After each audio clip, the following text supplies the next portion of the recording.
Hello and welcome to Her Business by Design podcast. I'm Elaine Richards and I'm here with my business partner Tamara Lloyd. Hello Tamara. Hello Elaine, fancy seeing you here. Great to be here. It's lovely to be back in the chair with you today. Look, something we're going to discuss today is something that I think a lot of our listeners will relate to. We're looking at creating a healthy work-life balance, and I think over the last few years, Tamara, it's been at the forefront of our minds. And absolutely, it's been a challenging time with COVID, and I think a lot of people have reassessed things in their lives, and they sort of take that a bit more seriously than perhaps they ever did.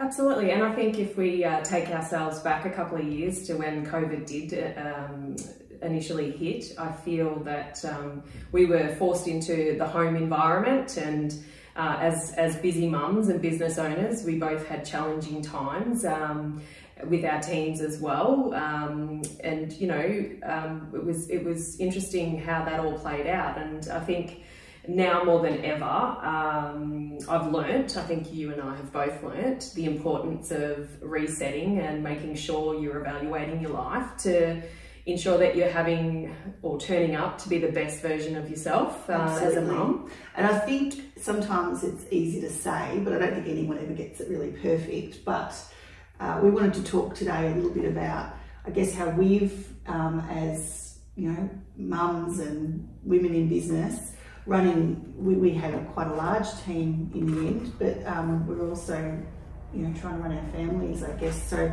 how we managed to get through it all. And I think it's a question, I don't know what your thoughts are, but often I find young women coming to us that, to me, sort of asking, how did you do it? How do you start a family when you've got a business, or you're a businesswoman, or you're working full time? How do you do all that? So I think it's an important topic kind of for people that haven't got to having children, as well as ones that do have kids and partners and responsibilities. So couldn't agree more, Tamara. I think as a mum and a business owner over the years, we've been pulled from pillar to post, and especially during COVID, being present for your children and your husband or partner, and then your colleagues as well. And I think if you don't step outside and realign yourself, and whatever that may be, whether it's a walk or going to the gym, you can really, you know, ruffle some feathers, I suppose. And it's something. I think you can easily get exhausted, and then you're no good to anyone, including yourself. So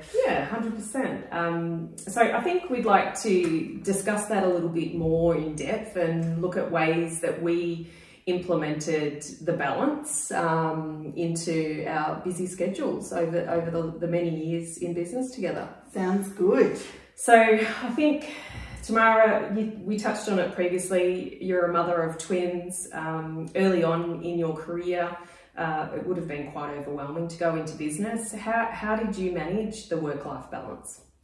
Look, I wasn't sort of sure how I was going to manage it, because the listeners may or may not be aware, I started the business. I bought actually a small business, real estate business, and my twins were 18 months old. And I actually didn't really know at that time how I was going to manage. But in the end, what I sort of learnt over that time was that every year, because my kids were sort of growing up, obviously, every year I had to sort of do a bit of a reset and look at how I was going to organise my life and the kids and my husband at the time and myself for the year ahead, as the kids and the family were going through different stages. So in those early years, I didn't want the kids in childcare all the time, but I had them in childcare, I think 1 or 2 days a week. And then, so I sort of organised that. And then I also actually employed, let's say, hopefully no one from the tax department's listening, a nanny through the business, my personal assistant. She would be there for the kids, and she would also cook dinners and things like that. So I would try and be home at a reasonable hour. So I would still try and be home at sort of 4 o'clock, 5 o'clock. But when I got home, there was dinner prepared and things like that. So, you know, I was obviously in a situation to be able to afford that, but it wasn't always easy and it wasn't like I had lots of money at the time, but I just knew that if I was going to work and grow this business, I had no choice but to get some help. So she was fantastic. I had a few different ladies over the time, but there was a website that you could go on to.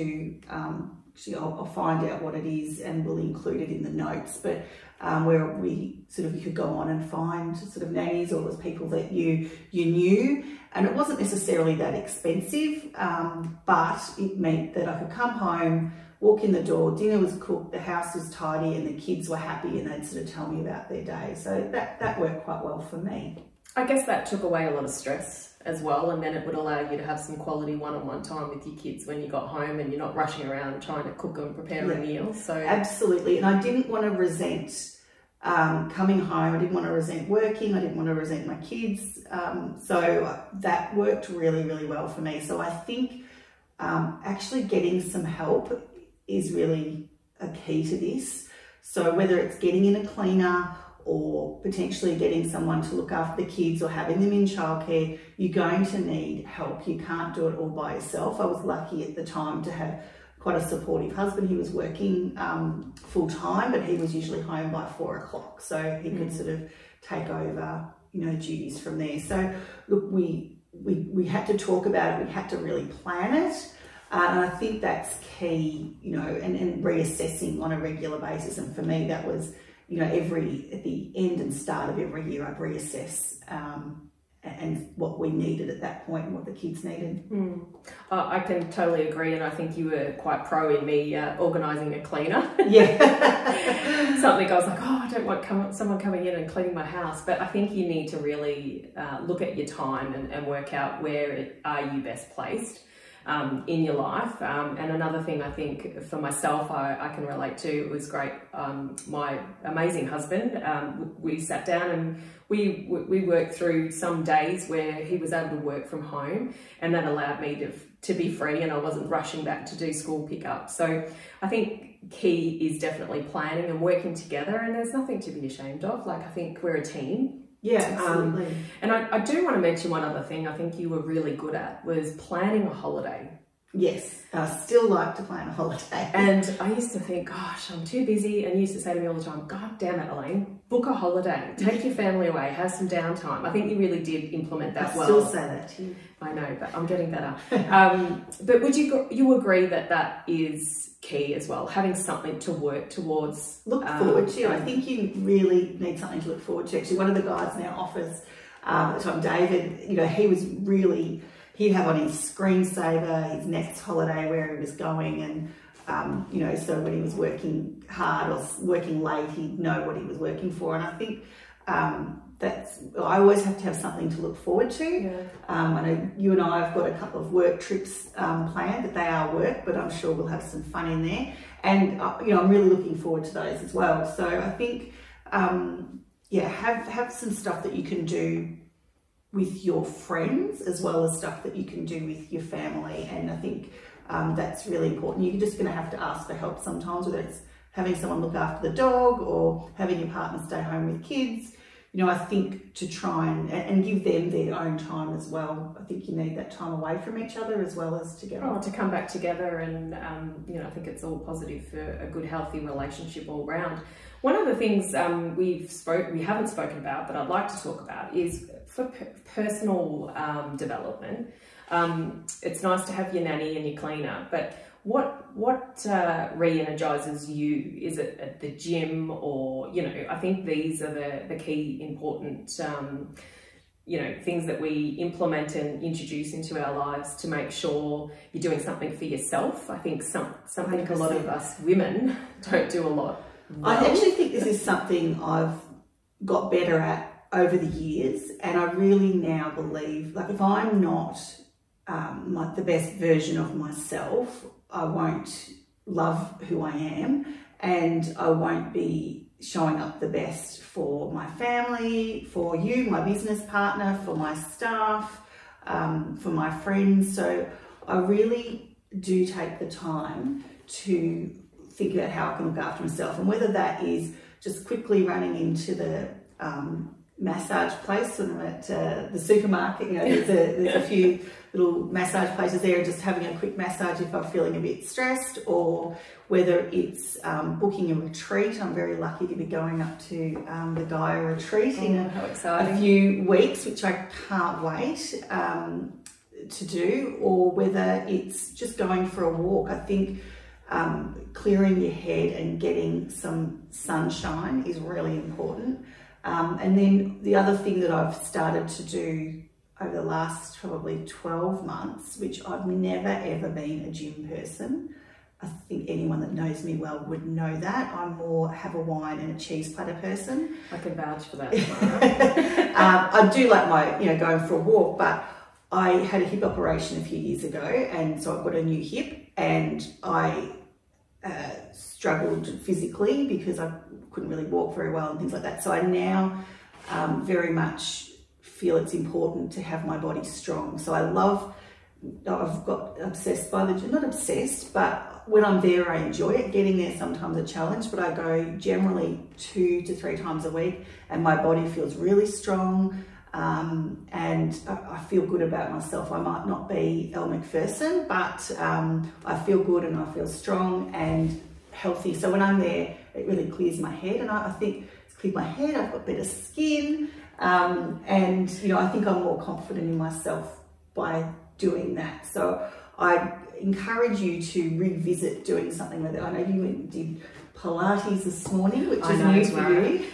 Look, I think something I've actually got definitely better at in the last, I would say, 6 months, Tamara. It's taken me a long time to get here, but setting time aside for myself and allowing myself, whether it's a book, I've bought myself a Kindle, so I've enjoyed that, and don't ask me how many books I've read, but it's a work in progress. Walking, I walk every day, and I try and achieve 4 to 6 Ks a day, and yes, I've started Pilates. So we also bought bikes because along with our caravan, so trying to ride or do something that's active with the family. But for me, I think absolutely it's those small things, and gardening. I've enjoyed doing my gardening. So, and I think if you have a list, and when you're busy, I find that if you don't achieve things, it can bring you down. So being consistent every day and ensuring that I do the things that I like, that is obviously putting me in the best mindset, and to, like you've said, a better version of yourself. So what I would like to ask Tamara is a couple of questions. One piece of advice that as a business owner who is struggling to implement good work-life balance, what would you suggest how would you suggest they tackle that? Well, I think you need to sort of set some boundaries around your life and for yourself, your family, and also your work colleagues. So I think you actually need to how we talk about working on your business, not just in your business. I think you need to kind of see yourself a little bit like that too. So what things, and this is something that I very much did when I did the reset, how would I like to see my life over the next 12 months?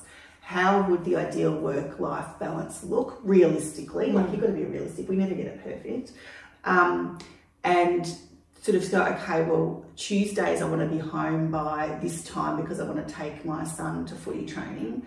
Wednesdays I can work a bit later, but Thursdays I want to be home by this time. So sort of plan out what an ideal week looks like you kind of do at work. Yeah. I know that sounds a bit maybe structured, but I think to actually get that work-life balance, you need to put some real structure around your week. And it might be, or your month. So it might be that once a month you go for a massage, or I haven't been for a little while, but I love the floats. Yeah, so start little and work your way up. Yes, 100%. And then, if you're in a position to be able to get a cleaner or something like that, that for me is a massive weight off my shoulders, because I hate a dirty house, and it's just, or a messy house. So I know I've got someone, she comes fortnightly. I know it's just something I don't need to stress about. I'll keep it relatively tidy, but it's just those little things to take off your mind. I think otherwise it just sits on your shoulders. Yeah, absolutely. I think we put together a bit of a top 5, didn't we, Tamara? We did, when we were yes. planning and discussing this Okay, episode. you did. Okay, I did it. Let's just share with our listeners our top 5 tips to consider and implement as a non-negotiable, I'd suggest, into your week. Yeah, absolutely. I think it gives you some guides, because sometimes it's hard to know where to start. I think you said before, start small and you can grow from there. Yeah, absolutely. So first one is know your values. So I think it's important to know what it is that you want to implement into your life. And I would suspect you'd put a list together and then tick off and fit it in. So I think for us, it would be definitely activity of health. Something that's vital. If we're not healthy and happy and looking after our bodies, obviously we're going to fall in a heap. So know your values, know where your time is important and needs to be spent, and that needs to be spread over business and family and friends, but 100%. Not forgetting yourself. 100%. I think that's it. You know how much. Yeah, I think you definitely need to sit down and plan this. And that's what I think a lot of people don't do. They don't plan their work-life balance. Yeah, and I think it takes me back to being quite chaotic. And that's and we've all been there, let's be honest. And I know that we always say, I haven't got time, but if you sit down and actually look at your time, you can make time, can't you? Yeah, and I think when you're feeling that way, you feel like you're not pleasing anyone, you're not happy, your partner's not happy, your kids aren't happy, your friends have not seen you for a month. So I think, just sitting down and being clear on what your values are, what is important to you and who is important to you. And that flows into the next item, or number 2, practice time management, something we've all probably been really poor at. We're great time wasters and procrastinators. And I don't think social media's helped that. No, social media's actually made it worse, and the fact that we carry around this device called a phone, and on that is everything, and there's a lot of distraction. So time management, what I've been listening to a couple of other podcasts, Tamara, and time management, and even in one of the courses we were doing, one of the tasks was to sit down and monitor your time. Like, it's quite challenging, but how much time do you actually waste on the phone or, scrolling through social media, and what are we gaining from that? Really, that's a waste. So some of it you can absorb, but put a time limit on it. And I think, with your emails, we can get bogged down with emails, and, they're coming in constantly and we can get distracted. So set time limits around answering and responding to emails. So I think that also comes down a little bit to having your ideal week set up, in terms of having that planning and saying what time I'm going to finish work on what day. If there's someone you want to catch up with, or you want to catch up with a friend a week, or go out with the girls on a Friday afternoon or something like that. But sort of having that kind of loosely worked out doesn't mean it doesn't move around, but at least if you've kind of got some general plan, you put time in that plan for everyone, including yourself. Do you remember, actually, Tamara, one of our business coaches over the years told us, no matter what it is, if it's going to the gym or doing something for yourself, it's a non-negotiable, put it in your diary. 100%. Yeah, and I think the other thing is, sometimes something comes up that you have to do there and then. In real estate, it was that someone's going to Sydney tonight and they need an appraisal now and they're selling the house. So you don't want to, okay, let's be honest, you're not going to miss that opportunity. But the other thing that was in that diary, which might have been, some time for yourself, just move it to another part of the day. You can move it in your calendar so you're still fitting it in. Don't just not do it altogether. Yeah. Or it might be something important that you need to do to work on your business. Well, don't not do it. Just move it to a different time in your calendar. In some ways I do agree, but then sometimes I've looked at it in a different light. And again, referring it back to our business coach, that is really important for us, doing things. And I think we spoke about David before. He would not move things that were important to him for an appraisal. So I think we can get into the habit of going, you know what, I have to go and do that appraisal now. People will respect you, I think, if you say, I'm actually busy, they don't need to know what you're doing. I can fit you in at this time. Yeah. Do you? And I think you just need to, and I think it just depends on the situation, and every business is going to be different. Or it could be, might not be a work thing, it might be that your child's got some athletics thing that they're on, and you have something else in your diary, but you really want to go to that athletics thing. So, you know, put that in there and move that other thing around in your diary. I think you know, there has to be some flexibility in there, otherwise it's not going to work. Yeah. But if there's things that are non-negotiable in your diary, whether they're work things or personal things, it's okay to move them around. Yeah, sure. Moving along to number 3, setting healthy boundaries. We've got a couple of items listed here. So we spoke about earlier the time limits on your work, switching off your mobile phones and setting out of offices on your emails. So I think during COVID, I'm not sure who suggested we do this, but we were all jammed in the one house, and we had, well, for me, I had 2 or 3 kids, a husband, 2 dogs, might have been 3 at that time. And homeschooling was quite chaotic. So I think one of the things... I'm feeling sick just thinking about it. Well, I think in Melbourne we were locked down for the most in the world, or the longest. But I think one thing that I implemented was actually getting outside, like making the time, whatever I'm clocking off for the day, and walking outside, going for a walk, and then coming back in and resetting and having my mum hat on. Yeah. Absolutely. I think you need to be able to switch off. You know, even us, you know, we work from home now quite a bit, and even now we'll go, bring your runners, we'll go for a walk during the day, or, you know, I'll meet you after Pilates or the gym or whatever. So we might start a little bit later. Obviously we've got the luxury of that, but we didn't always have that luxury.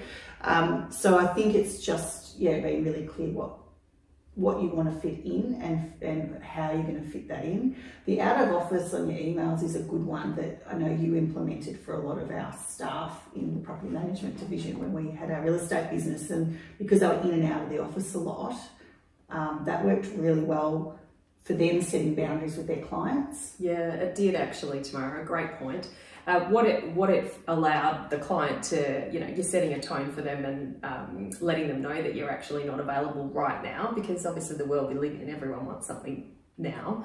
We're quite impatient, but letting them know when you're going to be back and when you'll be coming back to them with whatever it is they're seeking. And so it's less complaints then, or less phone calls into the office or on your mobile or whatever, because people know, oh, you're actually not available now, but you'll give them a call between 3 and 4 this afternoon or first thing tomorrow morning, because you just put that really clear message on your email or your voicemail, so that, you know, people know that you're not ignoring them, that you will get back to them. Yeah, and I think it's important that you do, obviously, if you're setting that time frame, that you actually physically do get back to them during that time. Yes, that's definitely a discussion for another time.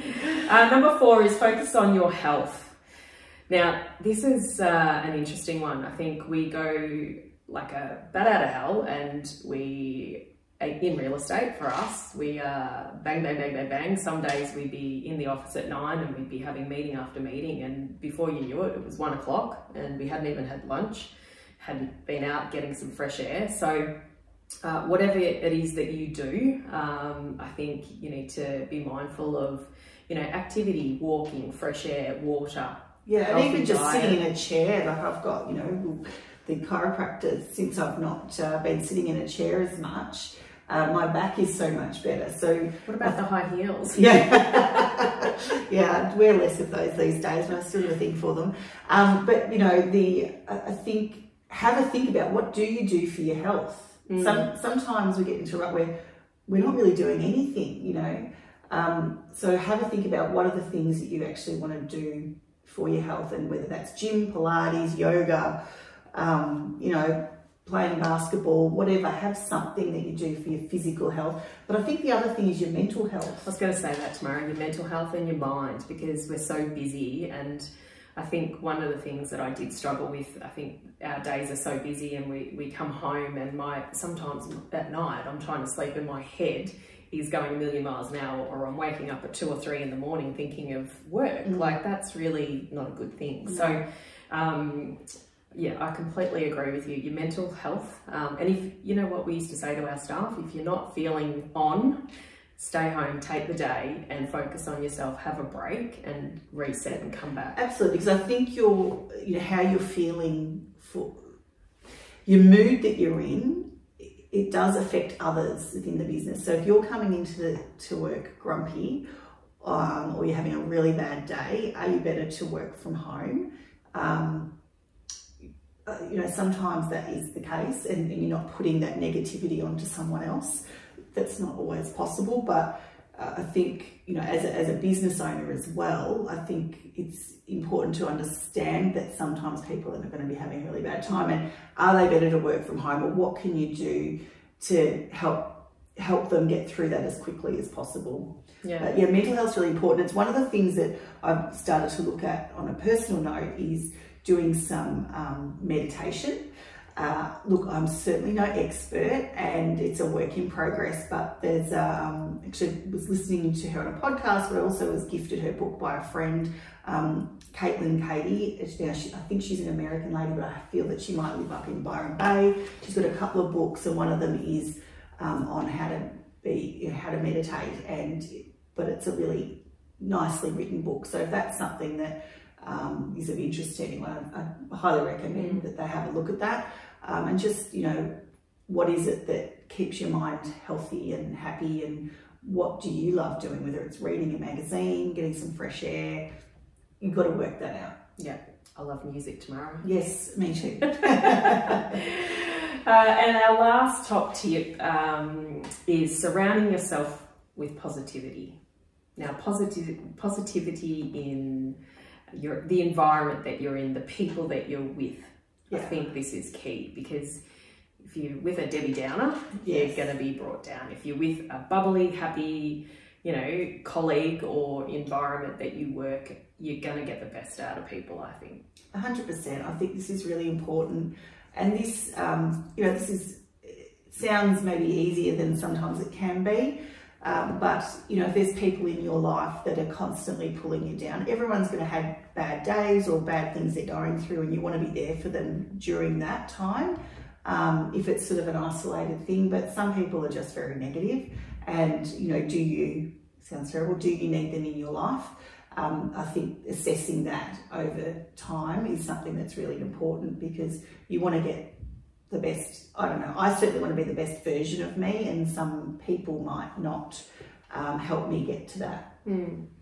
Absolutely. And I also think for your kids though as well, you want a really positive home environment if you can have it. Again, stuff happens, it's not always perfect, but I like to have flowers in the house, I like to have music going, lights, I have it nice and bright and light so that the kids feel it's a positive visual environment for them. It doesn't have to be expensive or anything like that, but it feels nice and homey when you walk in.